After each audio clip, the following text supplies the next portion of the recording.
So Mayor Holder and Member Walker have sent the regrets. So I believe we're just waiting for Member Branscombe.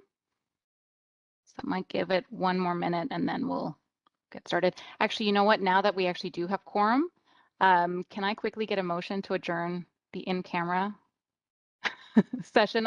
My apologies to everyone in attendance in this public meeting. I forgot to adjourn the in-camera meeting, so technically that's still going.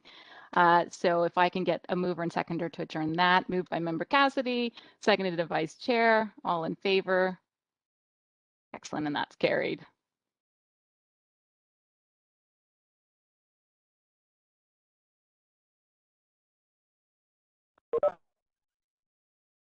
Okay, you know what? Why don't we get started with just a couple of housekeeping items before I call the meeting to order. As I mentioned, Mayor Holder and Member Walker do send their regrets. A quick thank you again to Vice Chair Shabar, who stepped in for me last week when I was not able to attend the meeting. So thank you again for doing that quite last minute, by the way. As usual, the YouTube recording of this public meeting should be posted up by tomorrow in case anybody wants to rewatch. We are still continuously assessing the pandemic situation in terms of returning to in-person meetings. And in fact, I expect that to be a new agenda item later on today. We'll have a fuller discussion about what our plans are in terms of in-person, hybrid, and so on. So that should be added to the agenda shortly. And a very, very big welcome to Melanie. I saw her a second. There she is, looking at the squares on my screen. Melanie is our newest Police Services Board employee, so she's going to be helping out with Jennifer Foster. She's still just in the sake of training, but we're really, really excited to have her here. So welcome to your first public session meeting, first of many, many more. But again, I've been welcoming her all day, but welcome to you. Oh my goodness, and my doorbell just rang, so that's convenient timing, but I will ignore that and call the meeting to order. Start off with disclosures of interest. And seeing none, I'll move on. Introduction of new business. We have 2 items of new business to add. I think we can do it as one motion. The first is to add the draft letter to Solicitor General Jones and Ministry of Labor McNaughton. That is further to a motion that we passed in February as item number 12. And then the second new business item is the discussion about the future of LPSB meetings, whether or not we're going to return in person or hybrid, and so on. So, and that will be number 13. So if I could get a mover and seconder to add those 2 items. Moved by Member Cassidy, seconded by Member Helmer. All in favor? And that is carried. Was there any other new business? I wasn't anticipating any, but this is your chance. Okay, perfect. So next up are minutes of the March 24th Public Police Services Board meeting. I'm taking you've all had a chance to read them. So if I could get somebody to move and second that we adopt those meetings. Moved by Member Helmer, seconded by Member Cassidy. All in favor? And that is carried. Next up on the agenda, we have the investigation conducted by Special Investigations Unit. Just a quick little note about that. You may or may not know that the deputy chiefs have recently switched their portfolios over. So technically, Deputy Chief McIntyre is now in charge of administration. Deputy Chief Betts is now in charge of operations, or at least that's their portfolios. But because these investigations occurred prior to that switch, it's still going to be Deputy Chief McIntyre who's going to be speaking to us about the SIU report. So Deputy Chief McIntyre, go ahead. Thank you, Chair, through you. So just for familiarity, this SIU report speaks to, I'll give you an overview rather. I always like to preface with a little bit of an explanation just for anyone new to kind of be able to understand this a little bit better. SIU, the oversight body, gets called into play when our officers are involved with a member of the public and there is a serious defined injury or an allegation of sexual assault. That includes officers both on and off duty. This case before you, this overview, is in relation to an off-duty incident. So it occurred on December the 2nd of 2021 at 12:30 in the morning.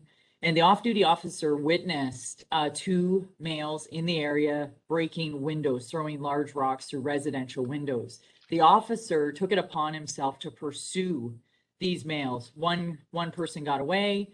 The officer was able to catch up to and engage and try to effect an arrest with this second person. In doing so, was met with great resistance. And the officer grounded the person on the ground. Obviously, that person was not compliant. Numerous strikes were exchanged between the two.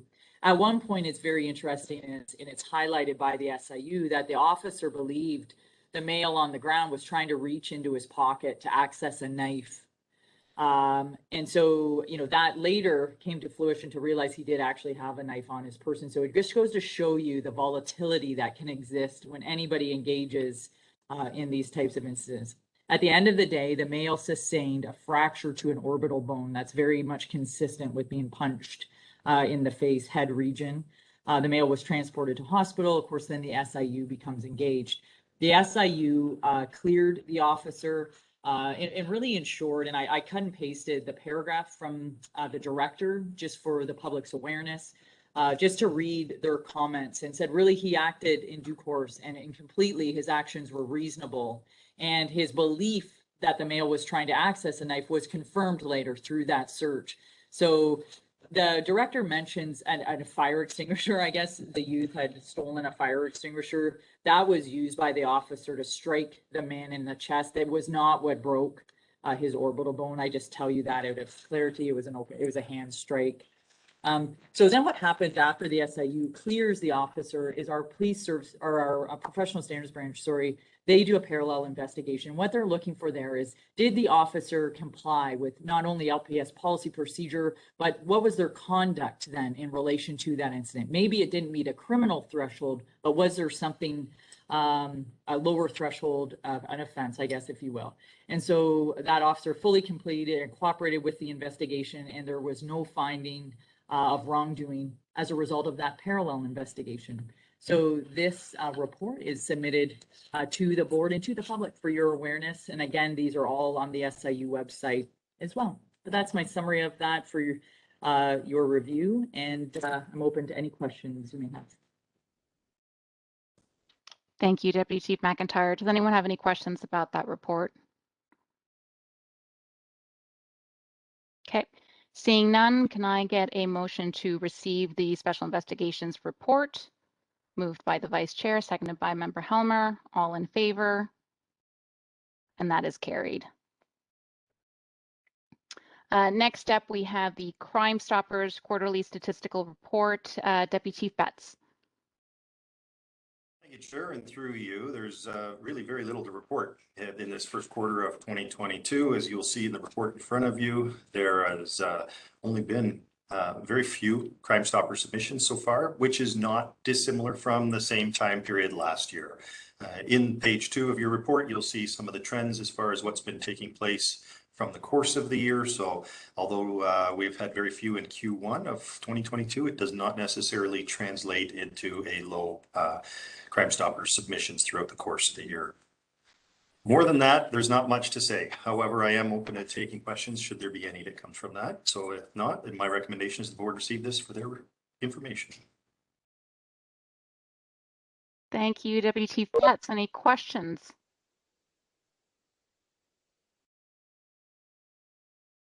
Okay, I noticed, Deputy Chief Betts, that you do mention that there is a bit of that decrease trend. You know, I don't, who knows? I think you pointed out that it's hard to know why that's happening.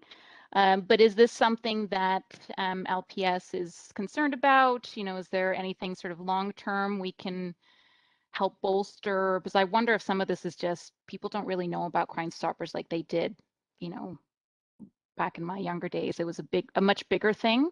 I don't know if you can comment on that. Thank you, Chair. And you're right, of course, the sort of prevalence of the Crime Stoppers programs in our communities has seen something of a decline in terms of sort of that public awareness. We're certainly not unique in that. And, you know, I'm sure COVID has played a significant part in that over the last 2 years, quite frankly.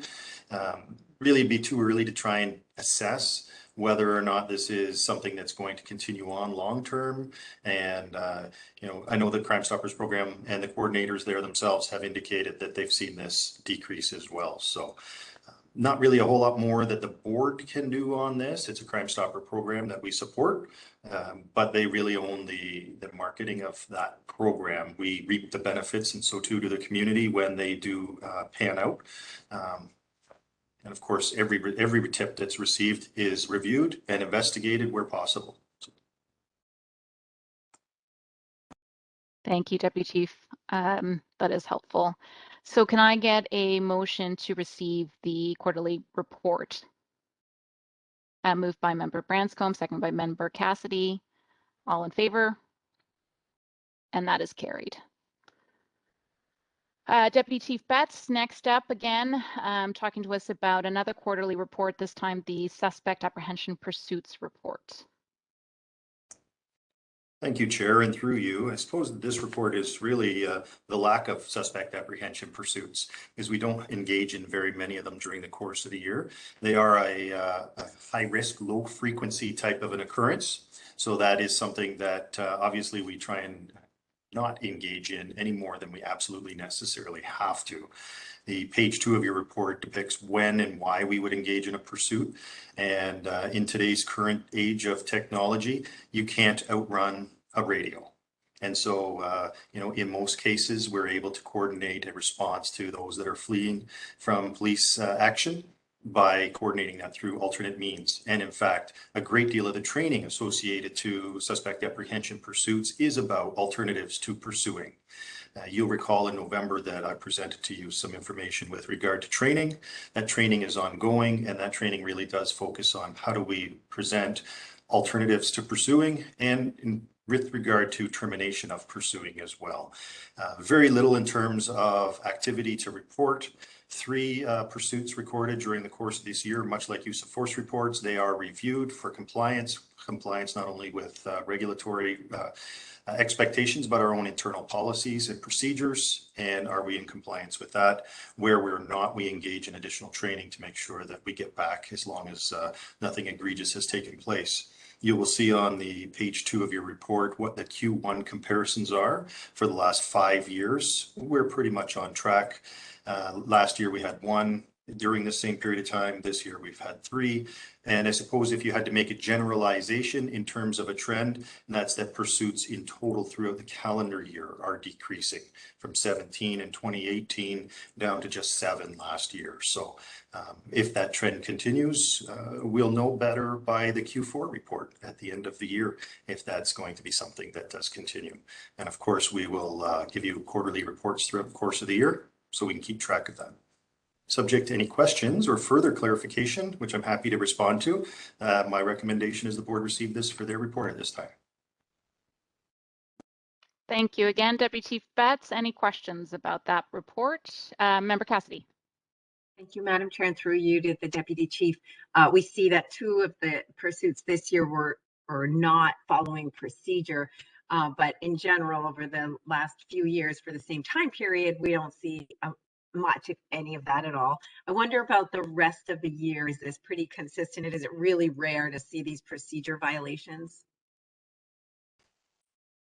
Thank you, and through you, Chair. Yeah, it is relatively rare to see that, and I think this really speaks to the need for that ongoing training. Hence the reason that we really were focusing on that again and picking that up as I reported back in November. These particular incidents were for provincial offense situations, so typically we would not engage in a pursuit in relation to that, and that's why we've indicated them as not being in compliance with our own procedures. Once we've identified an occupant of the vehicle that's fleeing for a provincial offense, we terminate that, and or we should not initiate that pursuit in the first place. So training issue and something that we're addressing even as we speak. Great, thank you. Any other questions? Okay, great. Could I get a motion to receive the suspect apprehension report moved by Member Branscombe, seconded by Member Helmer? All in favor? And that is carried. The next report is the complaint report, and back to you, Deputy Chief Betts. Thank you, Chair. And I suppose the reoccurring theme here is that we're just in Q1 and there's not really a whole lot to be able to report to you. You do have the charts broken down in front of you for this particular submission. You'll notice that in many of the cases, the actual first quarter numbers are down from previous years. There are some that have increased, but they are certainly explainable. Table 3 on page 2 is one where you'll see an increase over Q1 from last year, but not necessarily significant when looked at 2019 and 2020. We had 21 complaints related to discreditable conduct. Now, interestingly enough, I've had an opportunity to review just 2 of those just this past week. And, things of that fall into that are very broad. And to give you an example, we had the OIPRD, which determined that we should investigate 2 of these. And they involve officers not giving business cards. There is no requirement to provide a business card, either in our procedures or in the Police Services Act. But it was a complaint that was provided that the officer did not provide them with a business card at the conclusion of their engagement. It's not that, the Police Services Act only says we have to provide them our identification, name and badge number, and we've had that discussion with regard to name tags. So in a situation like that, although it comes in as a discreditable conduct, there is actually no offense for not giving out a business card. So, those ones are easily identified, but that's how the numbers are calculated. That's how it was received. And we address that and we provide the appropriate explanation after thorough investigation to the complainant in those matters. So, as you will see in front of you here, there's no real shocking information. There are 23 unresolved or pending investigations related to OIPRD and chief's complaints. That's probably the biggest number that you will see in that at this particular time. But you'll also notice that's down 30 from the same time last year. Last year, during the first quarter, there were 59. So we're back in line with previous years to that particular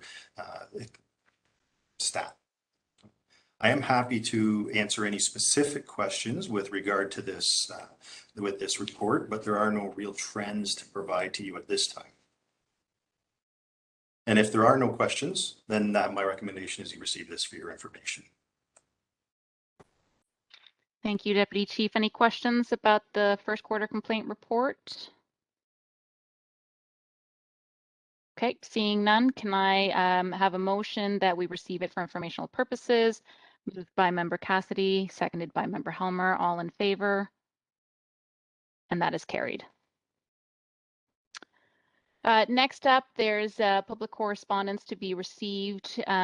It'll be in your packages, but just to highlight, one was a response from the Solicitor General to correspondence we sent on February 9th. With respect to diversity of board appointments.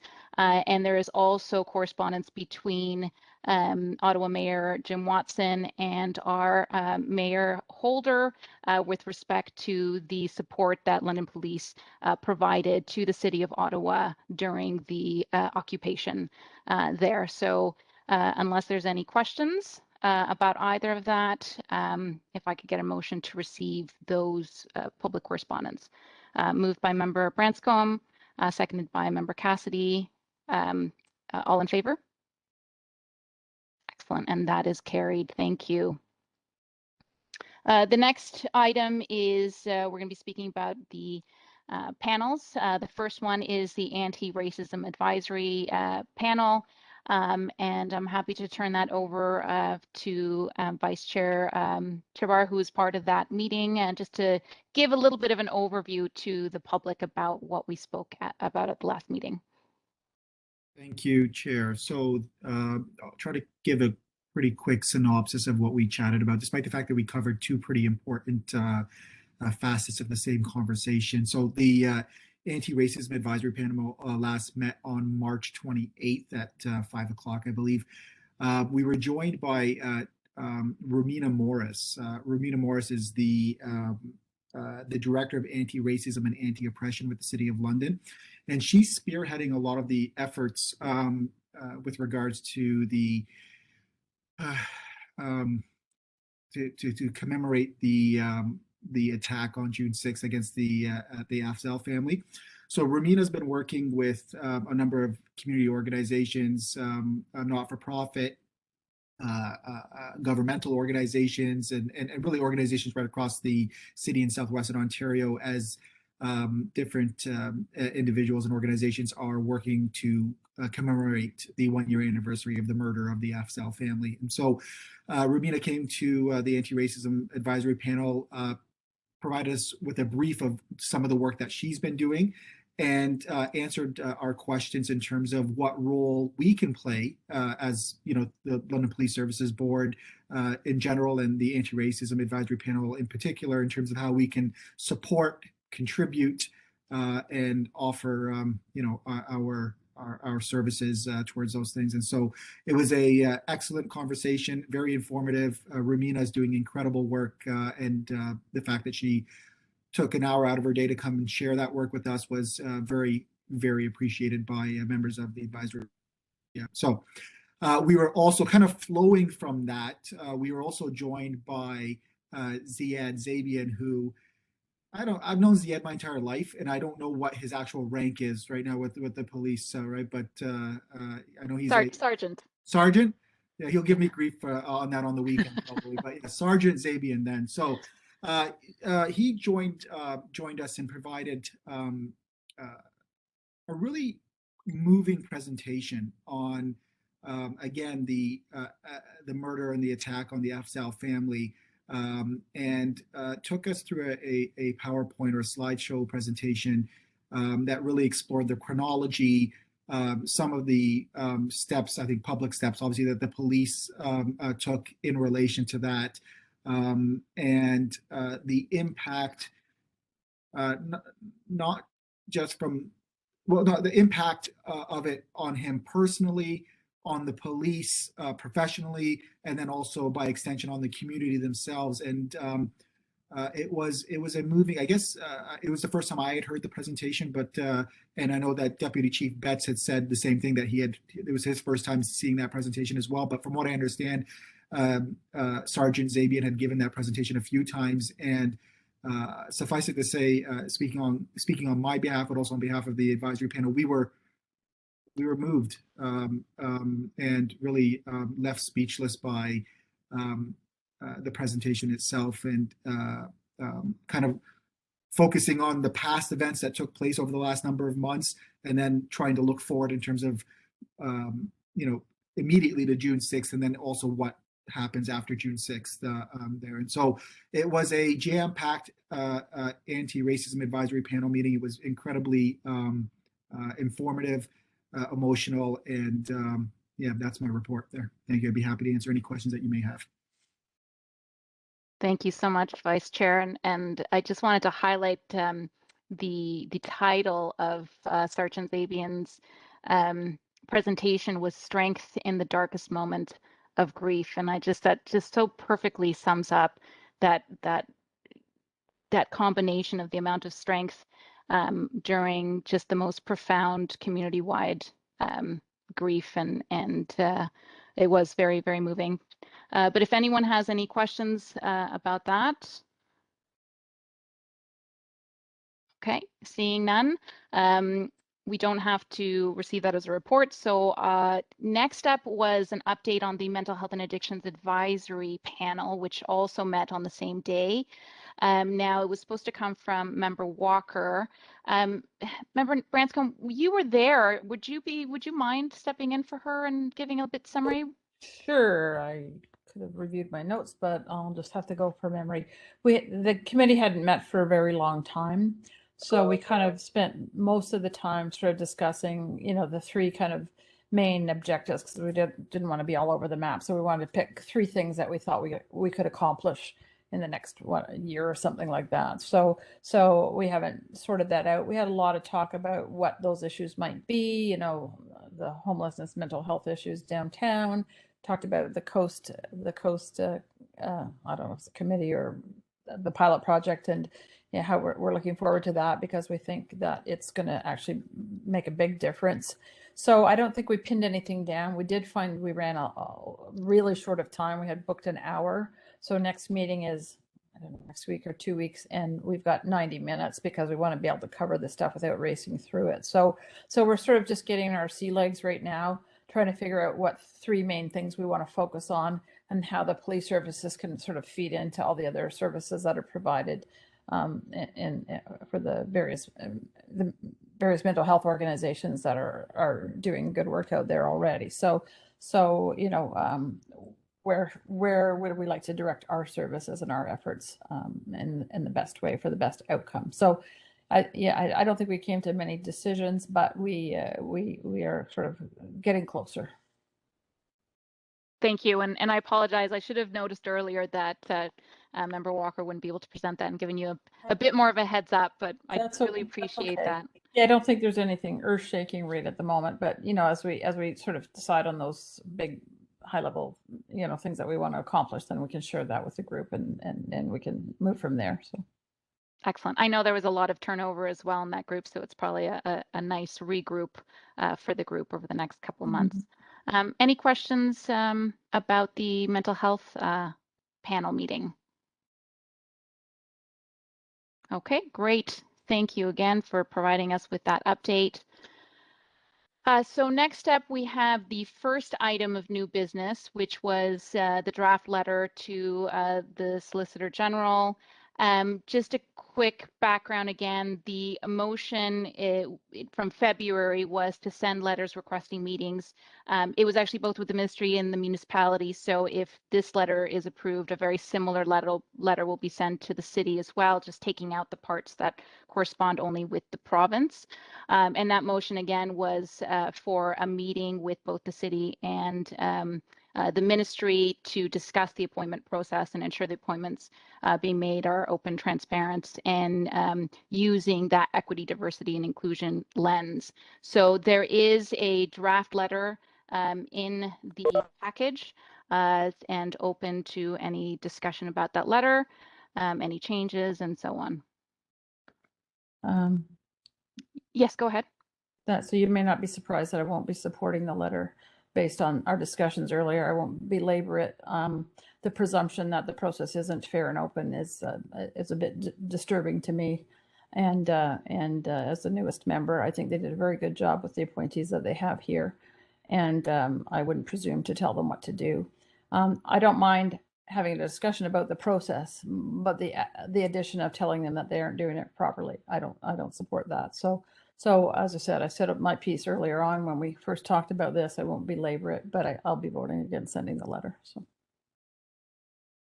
Thank you, Member Branscombe. Any other comments? Questions? Member Cassidy? Just a comment from the city side that the appointments are made by city council. It's a combination. So the council members that are appointed pretty much volunteer for the job. There's not generally a throng of councillors because it is one of the higher workloads for outside boards and commissions. So there are some that simply cannot do it, some that do not want to do it. So and then when it comes to the citizen appointment, there are a number of applications received, and then the council votes on and then the majority picks whoever will be the appointee. So it's fine to have the conversation. I imagine the conversation is being held with city administration. They really don't make the pick. It's council. So while I 100% agree with pushing the city in that direction, challenging on how you make it happen. It's very important to have that diverse representation. We did have Councillor Salih on the board for a while, and Councillor Salih was the chair of the board, which was a big milestone. But I'm just putting that out there, that the way the process happens right now at City Hall makes it challenging. That's all. Thank you, Member Cassidy. Right now, I think the motion from February was simply to send a letter requesting a meeting with the municipality. So I'm not sure, maybe you and I could discuss offline who that should be addressed to, or if the board has a specific direction. Open to hearing that. But for now, it could be a letter, and then perhaps some of those details can be addressed. I think sorry, Madam Chair. Go ahead. Perhaps even if they're so often boards and commissions, when they have vacancies that need to be filled by city council, they will send a letter and say, these are the skill sets we're looking for. Could you keep in mind when you're making your appointment? So if we did something like that, that would have to be every 4 years. A letter would go to the new city council and say, you will be filling these 4 city appointments to the Police Services Board. These are the skill sets we're looking for, and diversity is an important aspect to consider. Maybe something like that. But it would have to happen every 4 years. Well, and then whenever if any of the city appointees resign from the board, then you could do it again. Yep. Okay. No, that's fair enough. That's good to keep in mind. Any other questions or comments? Okay, can I have sorry, Member Helmer, go ahead. Thank you. I'm happy to move the letter if we haven't actually done that yet. And I also wanted to say, just on the issue of the municipal appointments, that when we last discussed this issue, I reached out to both the city manager and Ramina Morris about the not yet in place requirements around having municipal diversity plan for appointments. So that's, we're floating around there as a potential requirement if it ever came into effect, but might as well get prepared for it now. I don't think we need to wait around. And Ms. Morris and Ms. Livingston are both aware of that issue, and I expect something will be coming forward to City Council about that in the near future. Excellent. Thank you, Member Helmer. So you have moved that motion to send as drafted the letter. Do I have a seconder? Seconded by Member Cassidy. Any further discussion? All in favor? All opposed? And that carries. Thank you. The next new business item was a discussion about the future of the London Police Services Board meeting. So as everyone I'm sure is aware, every month for the last little while, or at least since I've been chair and before with Chair Sakara, we would say, we are monitoring the situation. We'll let you know next month if we're going to change back to in-person. So the conversation has shifted slightly to both when might that happen, and is there a need that we return entirely to in-person, or perhaps there's a hybrid model to be explored instead, so that we adopt going forward always having a hybrid model so that people can attend in person or online depending on the situation. So there's lots of logistics that also will go hand in hand with that in terms of location, who has the logistics to have a hybrid model. I know that City Hall has at this point indicated that they're not allowing members of the public to utilize that space. So if we returned in person, let's say tomorrow, which is not happening, it wouldn't be at City Hall. So there might be some timing issues as well in terms of whether or not if we ever did want to go back to City Hall instead of police headquarters, they will dictate the timing from that perspective. But that's a bit of an intro. Does anyone have any comments or discussions they want to put forward about that approach or a motion? Vice Chair Chabar. Thank you, and through you, Chair, I'm just echo some of the comments just on the public record that I made earlier about this, and how I'm fully supportive of moving towards a hybrid model. I think there are issues of accessibility,